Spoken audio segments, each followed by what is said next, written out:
Hi there, Liam. As promised, I am back, and it was been about approximately 10 seconds. Hope you're still doing well in that time that has elapsed since I signed off on the last video. So cool. For your rock lesson, let's see here. Oh, 4 things. I put down 3 twice. Let me fix that. There are 4 things I want you to work on today. One being A minor pentatonics, or your pentatonic scales. Number 2, your note reading. Number 3, bar chords. And number 4, the name of the song that I'm not going to pronounce because I'll butcher it badly. And I think you told me it's like about like some sort of magic something or other. I can't remember what you said, but anyway. So we'll start with number 1, pentatonics. So up to this point, we've been playing at the 5th fret A minor pentatonic.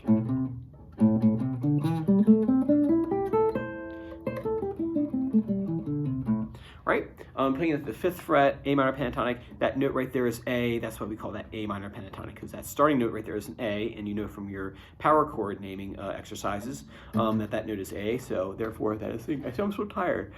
Cool. So pentatonics. We got one. We've been working in one spot right here, but you've paid all this money for all these other frets on here, and it'd be a darn shame if we never used them. So what we're going to do is talk about other pentatonics.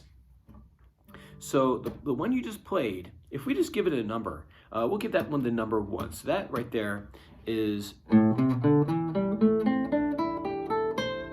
your A minor pentatonic. But pentatonic means 5, right? Or pentatonic means 5 note.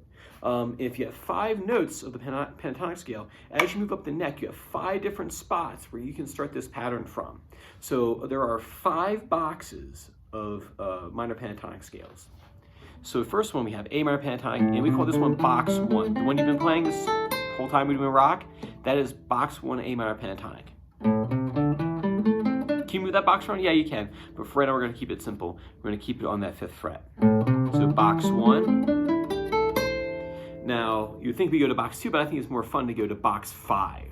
And that's what I've written down here for you too, is the box 5 A minor pentatonic. And it looks like this.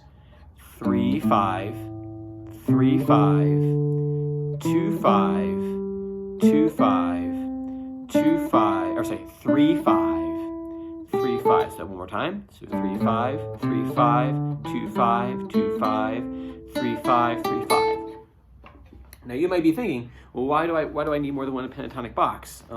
It's because that way we can do it.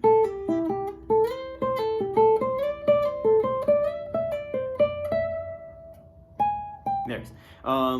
So that way we can kind of move around the neck and kind of solo up the neck, so we're not stuck in just one spot all the time. Although if you decided you like box 1 the best, B.B. King made a whole career out of using box 1, so there's nothing really wrong with that. But if you want to know all your boxes and be able to fly up and down the neck really fast, like I know you do, you'll want to learn your pentatonic boxes. Remember, one at a time. Like we just did box 1, we're going to go to box 5 now. Now what I want you to do with it this week is I want you to connect box 5 to box 1. So what you'll do is you go up to box 5. Right there, I'm at the top of box 5. I just played that last 5 there at the top of it. I'm going to shift up to 8. Now that's because that's the top of box 2, or say box 1. Right, so we're there at 8. So box 5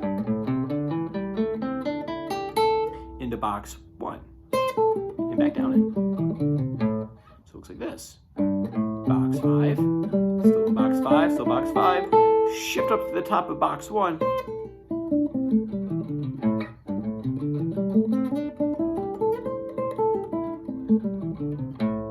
Right, and then eventually you can sail up and down the neck. And then eventually you can do them with the sequencing patterns like.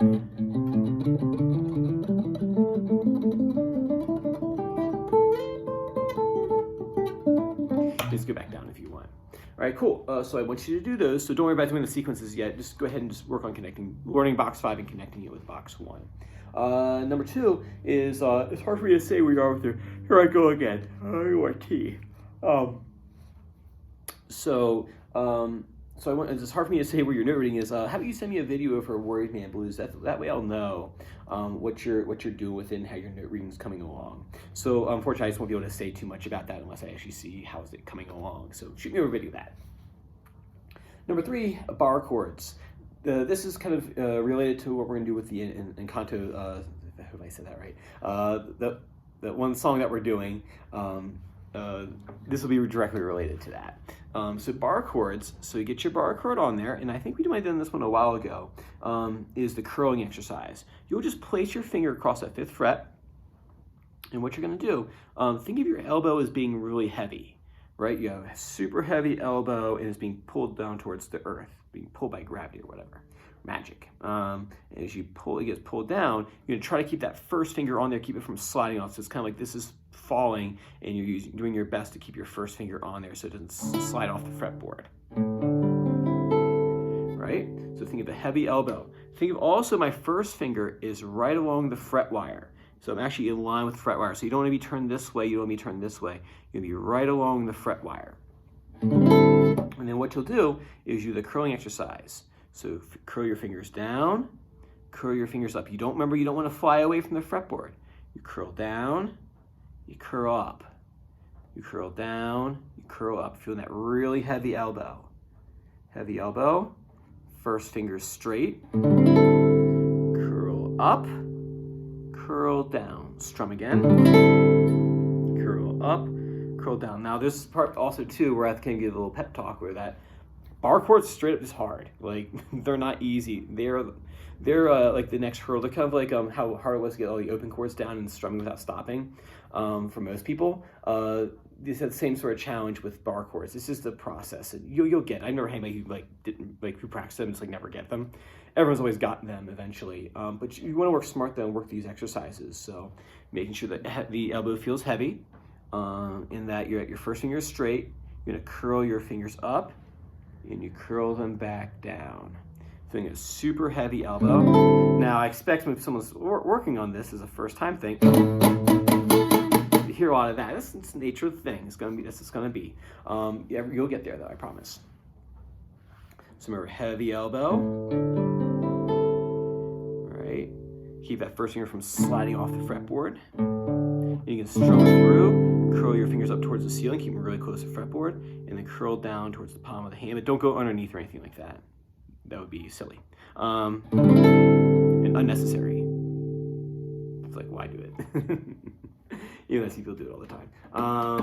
Cool, so there's that right there, so work on that. Next thing is directly related to that, because the issue that we have in the song is that there are 2 bar chords actually. We have F and you have F minor. So F chord. The nice thing about after doing the bar exercise is that you don't have to work quite as hard to play an actual bar chord, because you have fingers put down, so if something's not ringing out in the middle, you can use these fingers here to mask that. So F chord, and then you switch to your C. Now if you watch my hand when I do that, I do a C chord, right? And then the thumb rises just a little bit in the style. So we have C chord, and then the thumb drops. So C chord, thumb drops to fall into the bar chord. So this week, think about your thumb when you're doing this.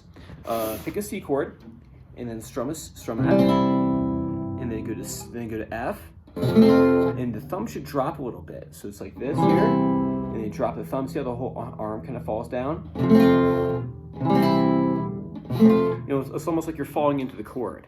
Now, is practice? Yeah, it's a whole lot of practice. But I want you to work on that. There is a C to F, because I think it's helpful to practice a non-bar chord to a bar chord. Because bar chords, you put your hands in position, it's not too bad, but the real struggle is getting from a non-bar chord to a bar chord. I think it's much more difficult.